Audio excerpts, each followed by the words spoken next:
90% of the population ages ago were slaves. And this will make sense throughout this video why I'm starting with this point, because the definition of slavery isn't usually discussed. Slavery was the denial of personal rights. Then over time, slavery evolved into the peasantry within the feudal system. And what was peasantry? It was about charging for access to personal rights. You could farm land, marry, and even buy things, but in return for each of those freedoms, you needed to pay the lord or your master, whoever that was, to farm, to marry, and to even use a hand mill to make bread. If we had to make a historical comparison, we're today kind of like those peasants, because in today's society, we have to pay to play. You pay for rent.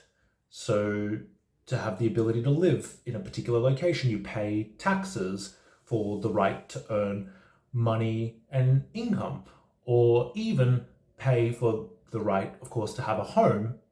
And someone in the comments will probably be saying, well, obviously, what do you expect? That's life. So how can we compare the drudgery of feudal peasant life to the work most do today in developed countries, you'd think? Most would say, aren't you being a Fruit Loop doing that?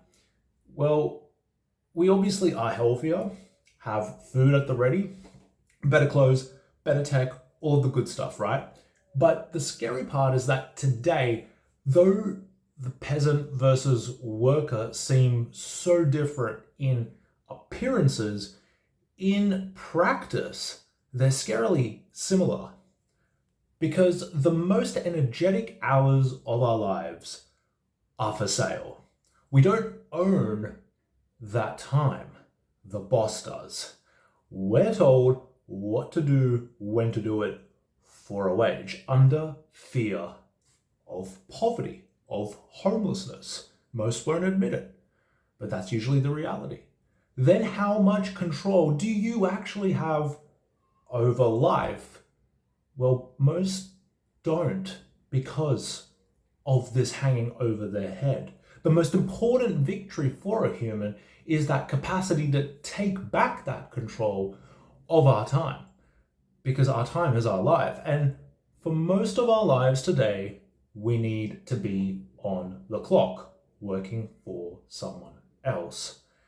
Of course, it's crucial to work to earn money in order to save and do things you want to do, but none of that involves escaping the very system itself.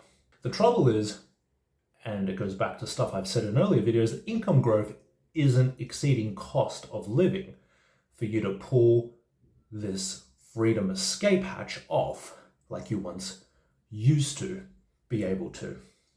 You therefore need to sell today ever greater percentages of your life to the point that you have no life left for yourself. And I did write an ebook going deeper into how the system works so you can take some action today, and that link is in the description below. Freedom from work really wasn't possible, as very few were landlords, who were the ones, of course, who owned the land and lived off it, while the peasants worked that land and allowed them the ability to live off the profits effectively made from the peasants. Today, the same has occurred, and it's tied to assets. Funnily enough, of course, the ownership of land is still there. And housing back in feudalism, like today, created the bulk of wealth, that buffer of escape, like I've discussed in some other videos. If you do not have that ability to own that particular buffer of land, of property, or some other type of asset, you cannot escape from the system of having to sell your time for money. If what I'm saying is starting to connect the dots for you, make sure you like, comment, and subscribe, and do join my free newsletter to gain access to upcoming member-only behind-the-scenes videos at vitog.com.au.